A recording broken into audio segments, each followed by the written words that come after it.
Hello students, welcome back to physics lecture. हम previous lecture में एक चीज़ पढ़े थे, that was specific heat capacity, है ना। स्पेसिफिक हीट कैपेसिटी को कैसे डिफाइन कर सकते हैं? The amount of heat energy required. Specific heat capacity कैसे डिफाइन करते हैं? Specific heat capacity, the amount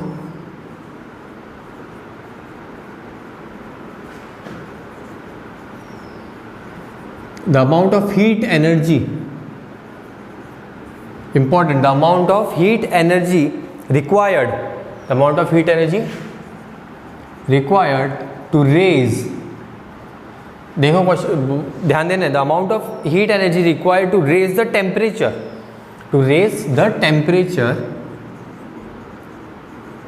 of a unit mass, of an object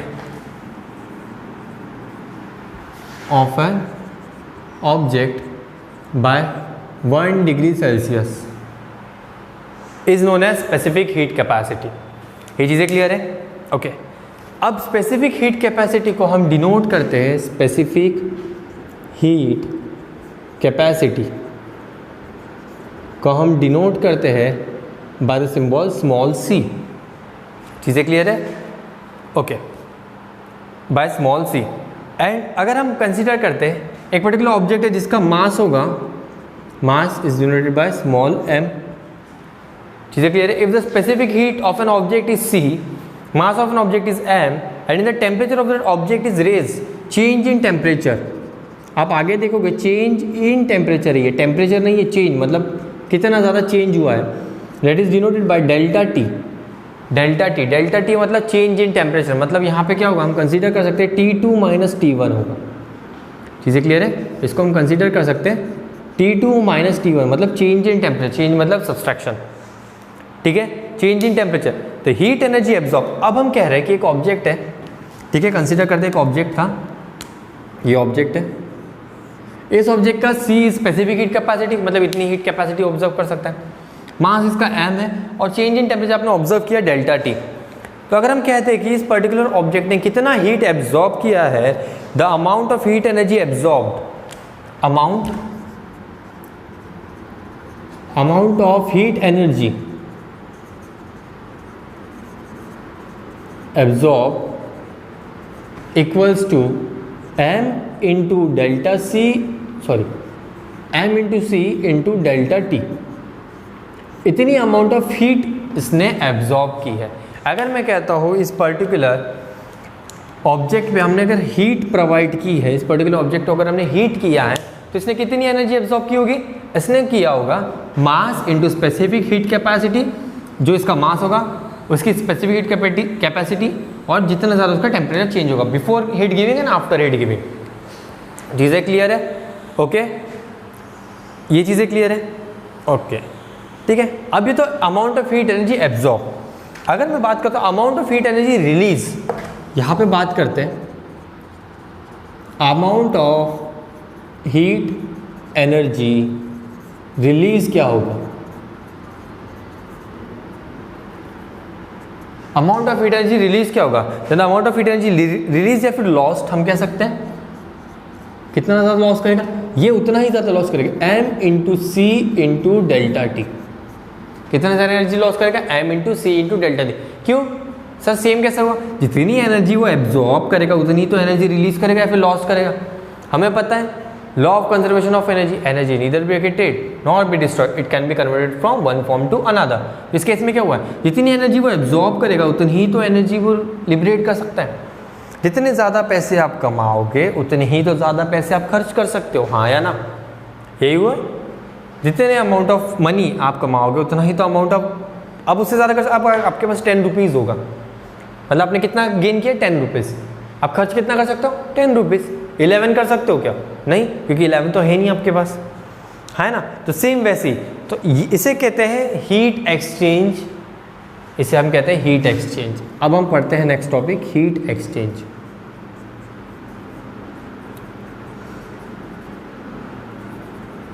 हमने स्टार्टिंग के इंट्रोडक्टरी लेक्चर में बताया था कि हीट एक्सचेंज या फिर हीट ट्रांसफर के 3 डिफरेंट मीडियम होते हैं, कंडक्शन, कन्वेक्शन एंड रेडिएशन। ठीक है, उसके इस पर्टिकुलर चीज़ों को समझने के लिए आपको फर्स्ट चैप्टर में first video of heat part 1 and heat part 2 को आपको देखना पड़ेगा।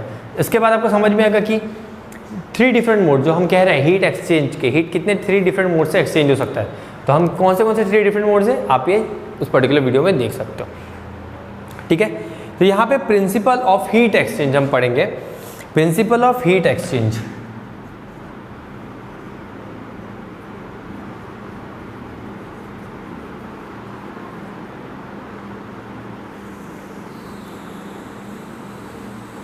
प्रिंसिपल ऑफ हीट एक्सचेंज क्या कहता है? बहुत ही आसान, बहुत ही सिंपल प्रिंसिपल है।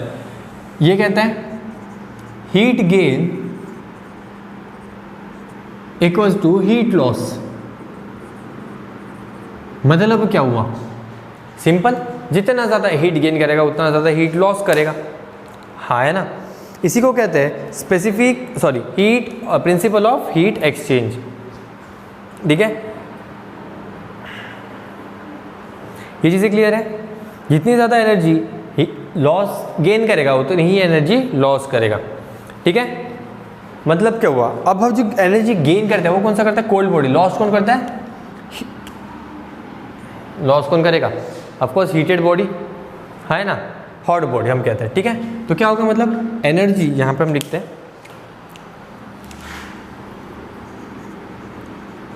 एनर्जी, कौन सी एनर्जी? Heat energy.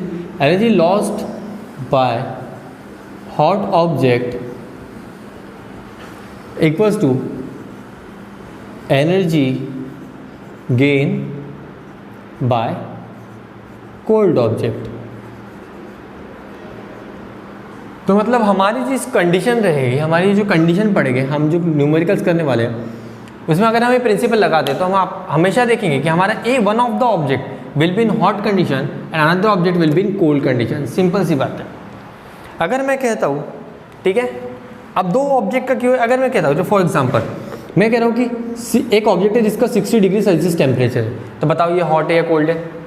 कोई बच्चा कहेगा सर ये हॉट है, 60 डिग्री बहुत होता है सर 60 डिग्री, तो ये हॉट कहेगा। चीज़ें क्लियर है? अब मैं कंपेयर करता हूँ इसी ऑब्जेक्ट को और एक ऑब्जेक्ट दे दिया और मैंने कहा कि उसका टेम्परेचर है 80 डिग्री सेल्सियस। अब बताओ ऑब्जेक्ट ए हॉट है या ऑब्जेक्ट बी? अब आप कहोगे sir object A with comparison of B is cold. ये क्या हो जाएगा? ये आपके लिए कोल्ड बॉडी हो जाएगी, आपके लिए हॉट बॉडी हो जाएगी। लेकिन हॉट और कोल्ड ऐसा नहीं होगा, कोल्ड मतलब 0 डिग्री सेल्सियस के नीचे नहीं होगा। कंपैरिजन, इसका ज़्यादा टेम्परेचर वो हॉटर बॉडी, जिसका कम टेम्परेचर वो कोल्डर बॉडी। अब मैंने कहा और एक ऑब्जेक्ट है, इसका 99 डिग्री सेल्सियस है। अब क्या होगा सर? अब तो कंडीशन ही चेंज होगी सर, अब ये हॉट बॉडी हो गई और ये दोनों कोल्ड बॉडी हो गई, है ना। किसके साथ कंपेयर करोगे? सी के साथ सर अगर कंपेयर करोगे, बी और सी को करोगे तो C is hotter as compare to B. A और बी को कंपेयर करो तो B is hotter than as compare to A. A और सी को कंपेयर करते तो C is hotter than A. चीज़ें क्लियर है? तो अब जो हम क्वेश्चन पढ़ने वाले हैं तो एक चीज़ ध्यान देना है, उसमें सिंगल पर्टिकुलर टेम्परेचर पे जज नहीं करना है किसी भी ऑब्जेक्ट को। हम कंपेयर करेंगे कि उस पर्टिकुलर ऑब्जेक्ट को किस ऑब्जेक्ट के साथ कंपैरिजन हो रहा है। अगर वो कंपैरिजन में वो पर्टिकुलर, अगर मैं बी और ए को कर रहा हूँ तो बी हॉटर है, बी और सी को कर रहा हूँ तो बी कोल्डर है। मतलब देखो बी हॉटर भी है और कोल्डर भी है, हाँ है ना। बी और ए को कंपेयर करो, कौन hot? B. C is A is cold. B और सी को कंसिडर करो देन बी इज कोल्ड। मतलब ये हॉट भी है कोल्ड भी है, डिपेंड किस बॉडी के साथ आप कंपेयर कर रहे हो। चीज़ें क्लियर है? जब हम न्यूमेरिकल्स करेंगे तो हम चीज़ ध्यान इसी चीज़ पे हमें ध्यान देना है कि जो पर्टिकुलर कंपैरिजन हो रहा है वो किस बॉडी के साथ कंपैरिजन हो रहा है। ये चीज़ें क्लियर है? हाँ या ना? ओके। अब measurement of specific heat, that is mixing method and calorimetry method. ठीक है, heat loss by solid object equals to heat gain by water in calorimeter, heat gain by the calorimeter. Okay, अब हम बात करेंगे heat gain और heat loss की in calorimeter. Calorimeter क्या होता है सबसे पहले तो ये जानते हैं। ठीक है, कैलोरीमीटर एक डिवाइस होता है जहाँ पे आप heat loss of heat calculate करते हो। ठीक है, कैलोरीमीटर कुछ इस तरीके से डिवाइस होता है।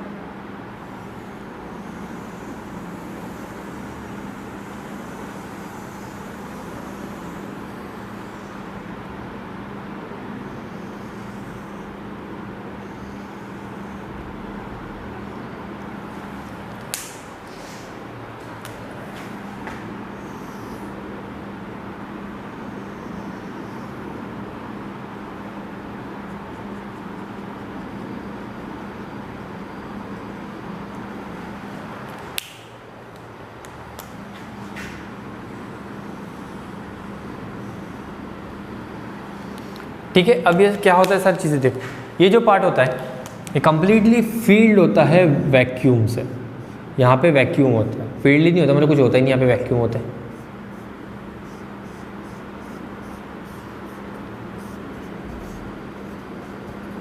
अब आप मुझे रीज़न बताओगे कि वैक्यूम क्यों होता है। चीज़ें क्लियर है। सेकंड, यहाँ पे एक बहुत ही एक लीड कम्प्लीटली बंद होता है, ये ढक्कन होता है, ये कह सकते हैं इसको क्लोज होता है। चीज़ें क्लियर है। ओके, अब मुझे एक चीज़ यहाँ पे बताओ, एक रीज़न है बहुत ही इंपॉर्टेंट कैलोरीमीटर का, ये प्रिंसिपल ऑफ हीट एक्सचेंज पे वर्क करता है। सबसे पहले ये बता दें।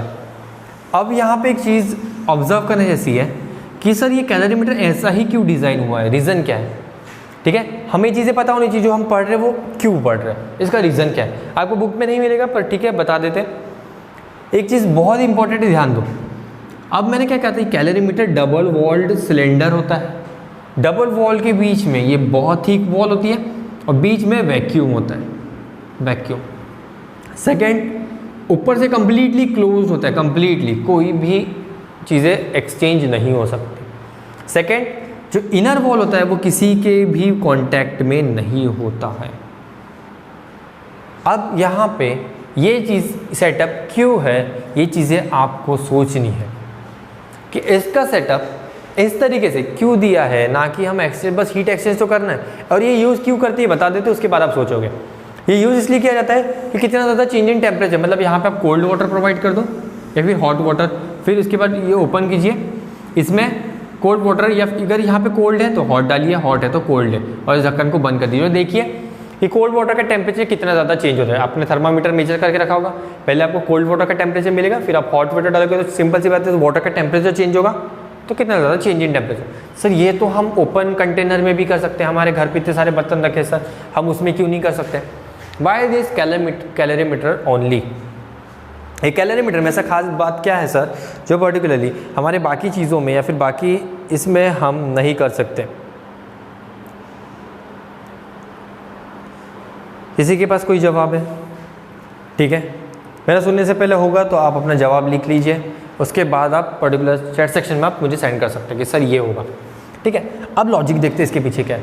जैसे कि हमने फर्स्ट एकदम इंट्रोडक्टरी लेक्चर में हमने कहा था कि हीट लॉस 3 तरीके से हो सकती है, कंडक्शन, कन्वेक्शन एंड रेडिएशन।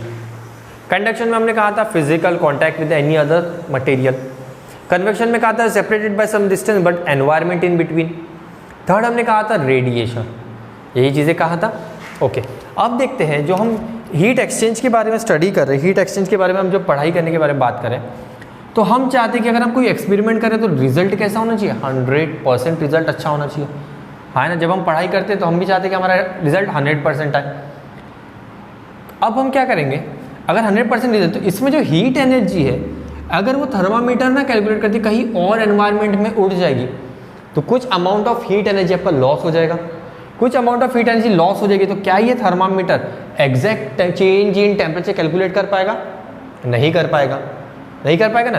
तो अब हमने क्या किया, जब हम पता है कि 3 तरीके से हीट एनर्जी को लॉस कर सकते हैं तो हमने तीनों तरीकों को रोकने की कोशिश कर दी है।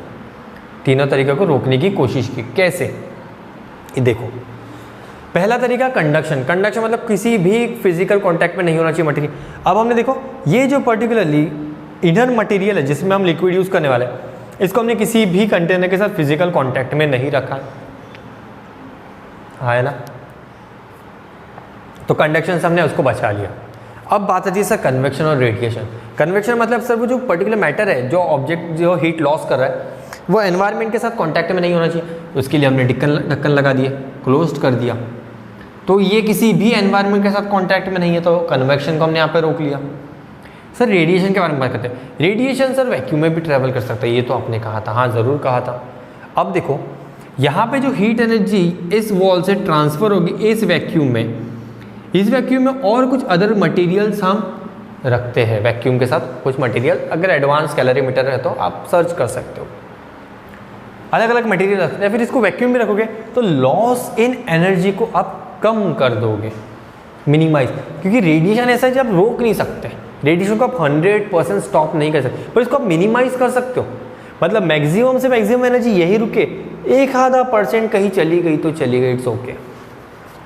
ठीक है, मतलब हमने क्या किया, इसको एक्सटर्नल एनवायरमेंटल जो इसको डिस्टर्ब कर सकता है उसमें से आपने इसको कट ऑफ कर दिया, हाँ है ना। इसी तरीके से हम अपने लाइफ में भी करते हैं। स्टडी, अगर आपको स्टडी में कैलोरीमीटर क्या कर रहा है, 100% रिजल्ट दे रहा है आपको, मतलब एक्यूरेसी दे रहा है। अगर आपको आपकी स्टडी में एक्यूरेसी चाहिए और रिजल्ट को बहुत अच्छा ग्रूम करना है, बहुत अच्छा रिजल्ट बनाना है, तो आपको एक चीज़ ध्यान देनी पड़ेगी, कंडक्शन नहीं करना पड़ेगा। किसी ज़्यादा लोगों के साथ कॉन्टैक्ट में आओगे, यहाँ वहाँ की बातें करोगे, पढ़ाई चली जाएगी, हीट एनर्जी चली जाएगी। कैलोरीमीटर हमारी लाइफ में अप्लाई होता है, तो हम सब कुछ सीख सकते हैं। कन्वेक्शन, एनवायरनमेंट को आप एक्सपोज रहोगे, सोशल मीडिया को आप एक्सपोज हो, व्हाट्सएप, फेसबुक, इंस्टा, स्नैपचैट और ना जाने कौन से ट्विटर अकाउंट्स, ये सब चला रहे हो, तो जितना ज़्यादा आप सोशल मीडिया के साथ कांटेक्ट में रहोगे उतना ज़्यादा आपका लॉस इन एनर्जी होगी, हाँ ना, उतना ज़्यादा लॉस इन एनर्जी होगी। रेडिएशन में आप लॉस नहीं कर सकते। रेडिएशन क्या है, चीज़ों को भूलना। जो हम चीज़ें पढ़ते हैं वो भूल जाते हैं, ना ही हम सर फिजिकल कांटेक्ट में हैं किसी के, ना ही हम सर सोशल मीडिया के कांटेक्ट में, तो सर हम चीज़ें तो भूल रहे, तो वो तो रेडिएशन को तो हम वैसे भी नहीं रोक सकते। रेडिएशन इस तरीके से प्रॉपर्टी से हम नहीं रोक सकते, वैक्यूम में भी चलिए, मतलब आप जो पढ़ोगे वो भूल सकते हो। पर एक चीज़ है क्या सर, हम उसको मिनिमाइज कर सकते हैं।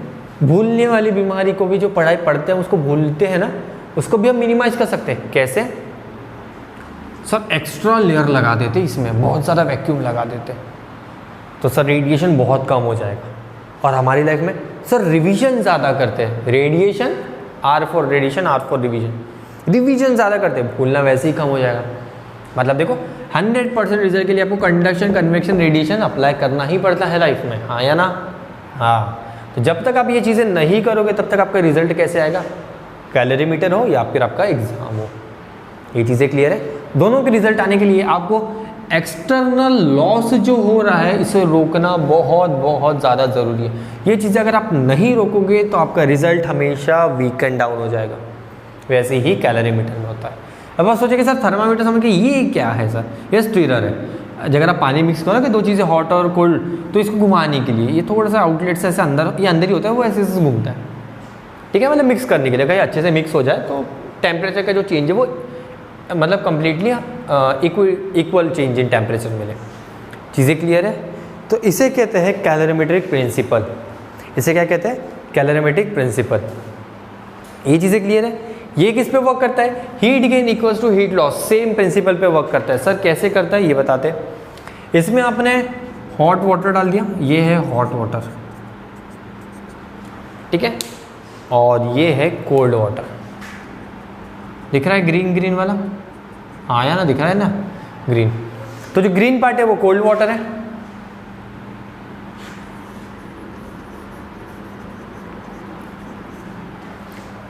और जो ब्लैक वाला है वो हॉट वाटर है। तो एक्चुअली वो कह रहा है यहाँ पे ये चीज़ हो रही है, हमने कोल्ड वाटर उसमें हॉट वाटर डाल दिया, तो जैसे हॉट वाटर क्या करेगा, हॉट वाटर एनर्जी लॉस करेगा। तो किसे देगा भाई, कहीं एनर्जी लॉस ही नहीं हो सकती कंडक्शन, कन्वेक्शन, रेडिएशन से, तो मैक्सिमम एनर्जी किस में ट्रांसफर की, कोल्ड एनर्जी। तो कोल्ड वाटर पहले से था, हमने टेम्परेचर कैलकुलेट किया, कोल्ड वाटर का टेम्परेचर था 5 डिग्री सेल्सियस, चलो ठीक है। अब हमने हॉट एनर्जी हॉट वाटर पे प्रोवाइड कर दिया। हॉट एनर्जी वाटर क्या करेगा, इसका टेम्परेचर धीरे धीरे लॉस होगा, एनर्जी किसके पास जाएगी, कोल्ड वाटर। मतलब जो मिक्सचर ऑफ वाटर है उसका टेम्परेचर तो इंक्रीज होगा, है ना। 5 से वो इंक्रीज कंसिडर करते हैं, वो चलेगा 45 डिग्री 30 डिग्री सेल्सियस तक चलेगा। मतलब चेंज इन टेम्परेचर कितना हो रहा है, 30 - 5 दैट इज 25 डिग्री का चेंज इन टेम्परेचर मिला। मतलब इसने कितना एनर्जी का लॉस किया था, 25 डिग्री का एनर्जी का लॉस किया था, अभी तो इसने गेन किया है, हाँ है ना। 5 पहले से था, 20 35 हो चुका है, मतलब कितना चेंज है, 30 का चेंज है। मतलब इसने कितना चेंज एब्जॉर्ब शो किया है, 30 डिग्री का चेंज किया। ये चीज़ें क्लियर है यहाँ तक, है ना। ओके, तो अगर मैं टोटल हीट कहूँ, देखो टोटल हीट कही गई है। अगर मैं टोटल हीट को अगर मैं Q कहता हूँ, तो टोटल हीट कितनी है सर, इसके पास कुछ एक हीट होगी Q1, इसके पास हीट होगी Q2। So total heat will be Q1 + Q2, हाँ है ना। Total heat will be Q1 + Q2। अगर हम कहते हैं हीट गेन और हीट लॉस, ठीक है। जब हम एक चीज़ ध्यान रखना है, जब हम कैलोरीमीटर, सबसे इंपॉर्टेंट, जब हम कैलोरीमीटर की बात करते हैं, अगर हम कोई भी, अब कोल्ड वाटर को यहाँ से रिमूव कर दो, चलो कोल्ड वाटर का एग्जांपल रखते हैं थोड़ा सा, फिर ध्यान देंगे, समझ में आ जाएगा।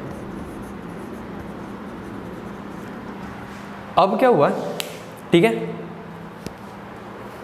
अब यहाँ से हम इसे हटा देते हैं, ये हो गया Q1 कोल्ड वाटर। अब कैलोरीमीटर भी तो कुछ हीट गेन करेगा सर, क्योंकि ये कंटेनर है, कंटेनर कॉपर से बना हुआ है, कॉपर एनर्जी कहाँ गया, कॉपर वाला मोल कहाँ गया, अरे यहाँ पे था, चलेगा, कॉपर भी करता है, ठीक है। अब वो हॉट वाटर को भूल जाओ, कैलोरीमीटर के कंसेप्ट में आते हैं। कैलोरीमीटर क्या करता है, अब जो अमाउंट ऑफ हीट लॉस जो हॉट वाटर करेगा, हॉट वाटर कैलोरीमीटर, ये तो नॉर्मल है, अब हम कैलोरीमीटर पढ़ रहे हैं, याद रखना है, कंफ्यूज नहीं होना है, कैलोरीमीटर के बारे में पढ़ते हैं। अब जो सर एनर्जी लॉस करेगा, अगर हम इसे Q कह रहे थे, हॉट वाटर के पास एनर्जी कितनी है sir, Q times of energy है। ये जो लॉस करेगा किसे किसे देगा सर, एक तो कोल्ड वाटर को देगा, और जो कैलोरीमीटर का वॉल है सर इसे देगा। मतलब ये जो एनर्जी लॉस करेगा ये दो लोगों को देगा सर, दो बंदों को। किसको सर, कोल्ड वाटर जो इसमें प्रेजेंट है उसे प्रोवाइड करेगा, और साथ में सर ये जो कैलोरी वाटर की वॉल है ना अंदर वाली, उसे भी देगा, क्योंकि वो भी तो हीटअप हो जाएगी, कॉपर है।